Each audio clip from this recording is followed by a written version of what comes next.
Tout le plaisir est pour moi de vous informer, mesdames, messieurs, bonsoir. Des échanges dans les classes dirigeantes de deux institutions de l'État et à la Cour de compte. Sur ordonnance présidentielle rendue publique mardi 3 avril dernier dans la soirée, Ernest Ilunga Kabila est nommé directeur général de la RTNC avec comme adjoint Freddy Mulumba.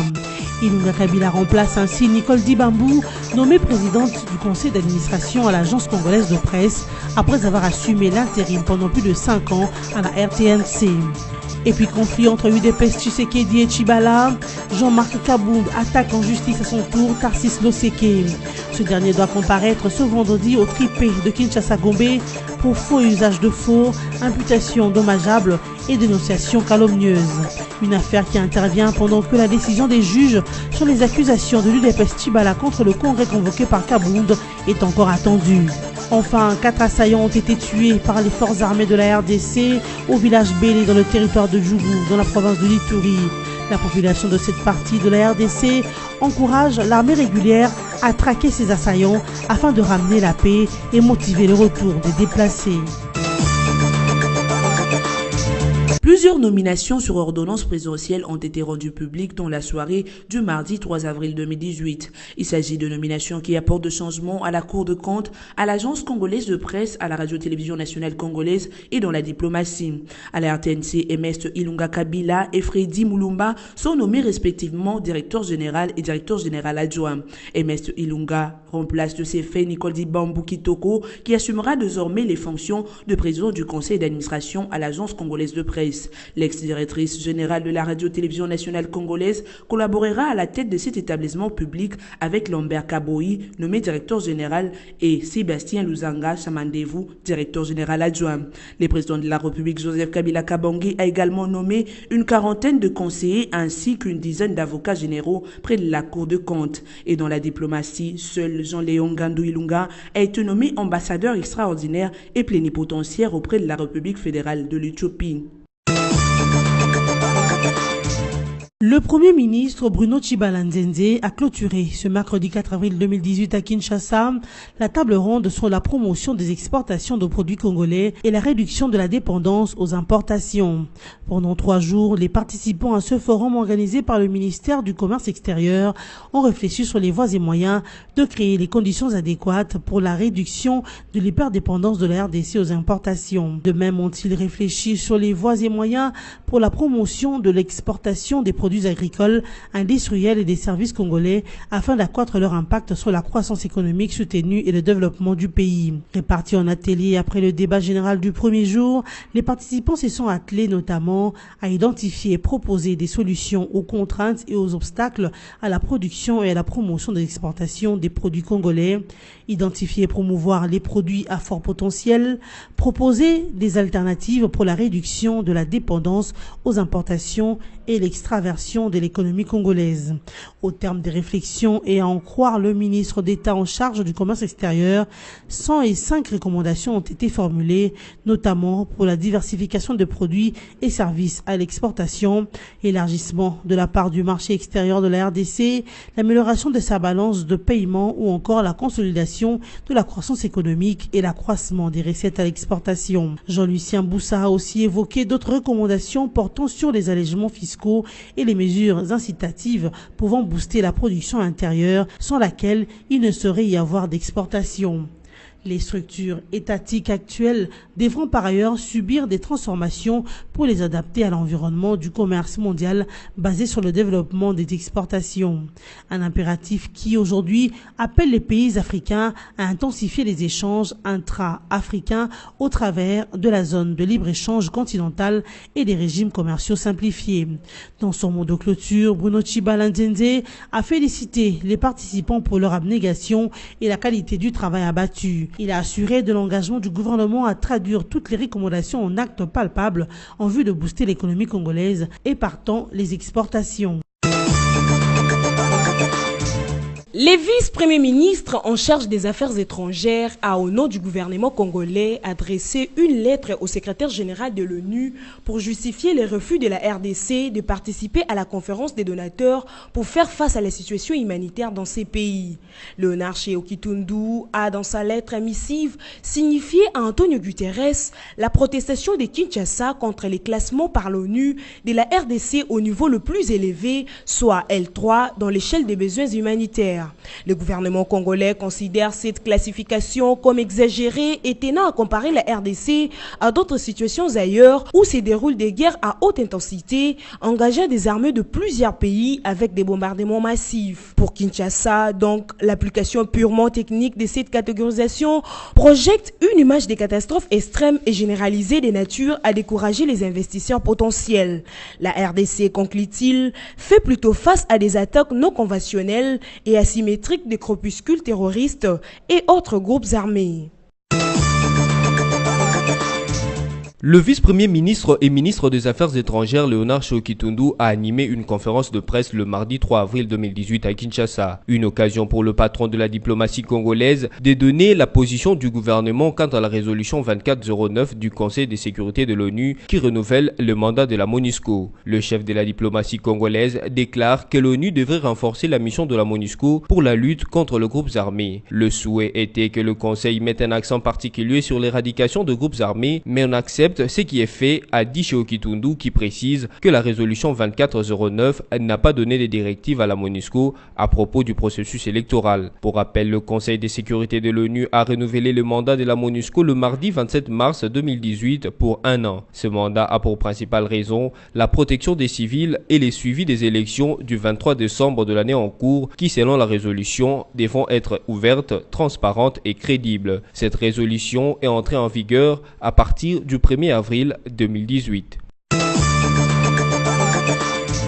Dès son retour au pays, le secrétaire général de l'UDPS, Jean-Marc Kabund Wakabund, attaque le président délégué de l'UDPS, El Tshibala Tarsis Loseke. Le tribunal de paix de Kinshasa Matete a convoqué ces derniers à comparaître ce vendredi 6 avril 2018. Dans sa requête, Kabund accuse Tarsis Loseke de faux en écriture et usage de faux, imputation dommageable et dénonciation calomnieuse et s'attaque également à sa nationalité belge. Kabund a dénué à Bruno Tshibala et Tarsis Loseke la qualité d'engager l'UDPS. Pour lui, l'unique UDPS reconnue est celle dirigée par Félix Tshisekedi, élu président au congrès tenu de fin mars dernier. Rappelons qu'il y a quelques jours, les camps de Tshibala avaient saisi la justice congolaise contre les congrès convoqués par Jean-Marc Kabund et l'utilisation du label UDPS par ces derniers. Jusque-là, la décision des juges est attendue en principe cette semaine.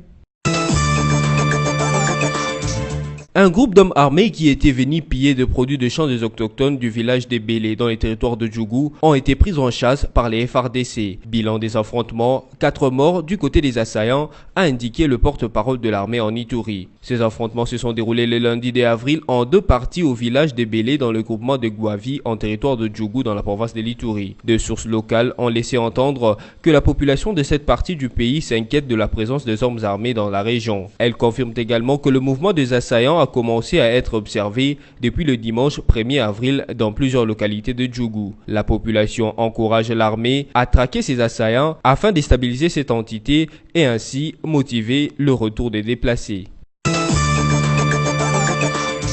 Place à présent au rappel de principaux titres des échanges dans les classes dirigeantes de 2 institutions de l'État et à la Cour de compte.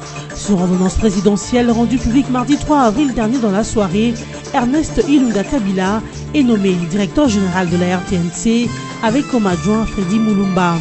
Ilunga Kabila remplace ainsi Nicole Dibambou, nommée présidente du conseil d'administration à l'agence congolaise de presse après avoir assumé l'intérim pendant plus de 5 ans à la RTNC. Et puis conflit entre UDPS Tshisekedi et Tshibala, Jean-Marc Kabund attaque en justice à son tour Tarsis Loseke. Ce dernier doit comparaître ce vendredi au tripé de Kinshasa-Gombe pour faux usage de faux, imputation dommageable et dénonciation calomnieuse. Une affaire qui intervient pendant que la décision des juges sur les accusations de l'UDPS Tshibala contre le congrès convoqué par Kabund est encore attendue. Enfin, 4 assaillants ont été tués par les forces armées de la RDC au village Bélé dans le territoire de Djougou, dans la province de l'Ituri. La population de cette partie de la RDC encourage l'armée régulière à traquer ses assaillants afin de ramener la paix et motiver le retour des déplacés. Ce journal est terminé. Merci de nous avoir suivis.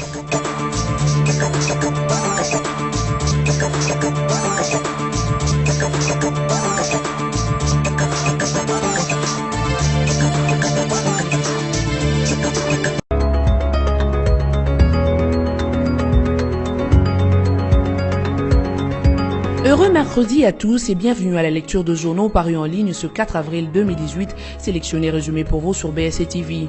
Accusation d'usage d'armes à feu au procès Kamia Sampou, le commandant du GMI Kin Est charge de la jeunesse de l'UDPS, titre Forum de Zas en ouverture de cette revue de presse. Le tribunal militaire de garnison Kinshasa-Gombe multiplie les stratégies de nature à favoriser l'éclatement de la vérité dans l'affaire de présumés miliciens du mouvement terroriste Kamia Sampou El Kinshasa.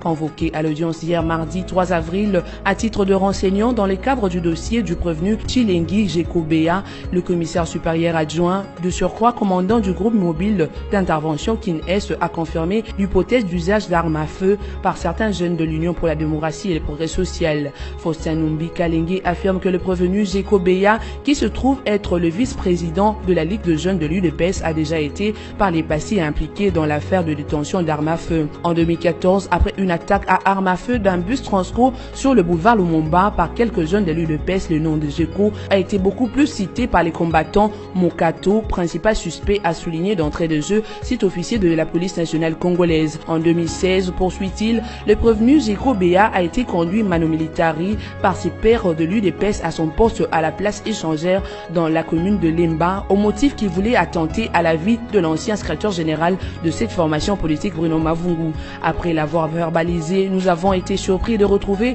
dans l'une de ses poches la balle d'une arme AK-47, a soutenu le commissaire Numbi. Prévenant sur l'attaque du poste de police de la 11e rue Lumété, le commandant du GMI Kin Est a soutenu les allégations selon lesquelles Jeko Béa détiendrait les 2 armes à feu confisquées lors de cet assaut. Il a rassuré la détermination de ses équipes à s'activer afin de mettre la main sur tous les jeunes impliqués dans l'affaire de détention d'armes à feu.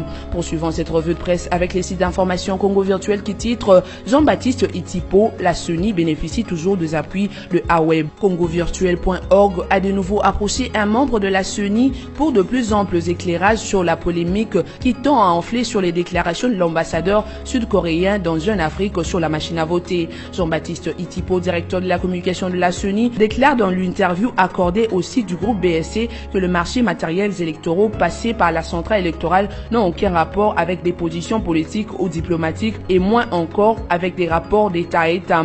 De même, il demande l'information faisant état de la rupture par l'Association mondiale de commissions électorales avec la CENI tout en confirmant que la machine à voter est bel et bien une invention congolaise. À la question de savoir quelle est la réaction de la CENI face à une information publiée par Jeune Afrique indiquant que le gouvernement sud-coréen aurait demandé à la CENI l'utilisation de la machine à voter sous risque de fraude, le chargé de communication de la CENI indique que le premier élément à comprendre est que l'opinion doit comprendre que la CENI dispose de prérogatives constitutionnelles qui lui sont reconnues, notamment en l'article 211 de la Constitution qui stipule que la Commission électorale nationale indépendante est chargée du processus électoral, des opérations de vote, du dépouillement et de tout le référendum. Par conséquent, l'acquisition de matériels électoraux relève de la seule compétence de la CENI conformément aux prérogatives lui reconnues par la Constitution. De deux, la CENI rappelle qu'en 2006 et 2011 et pour le prochain scrutin, le choix de fournisseurs n'a aucunement été influencé par des décisions politiques d'État à État, mais plutôt sur base de l'expertise et du cahier de charges défini par la CENI.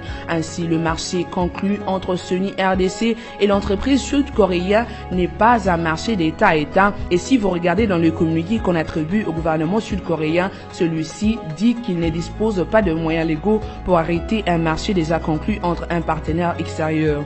Aussi, toute prise de position diplomatique d'un quelconque État sur le contrat signé avec la CENI ne peut influer sur les décisions prises avec les entreprises. Bouclons cette revue de presse avec radiocapi.net qui rapporte la RDC ne participera pas à la conférence humanitaire de Genève Trans-Seoki-Tundu. La RDC ne participera pas à la conférence humanitaire de Genève prévue le 13 avril prochain. Le vice-premier ministre et ministre des Affaires étrangères Léonard Seoki-Tundu a donné cette position du gouvernement mardi 3 avril lors d'une conférence de presse organisée à Kinshasa.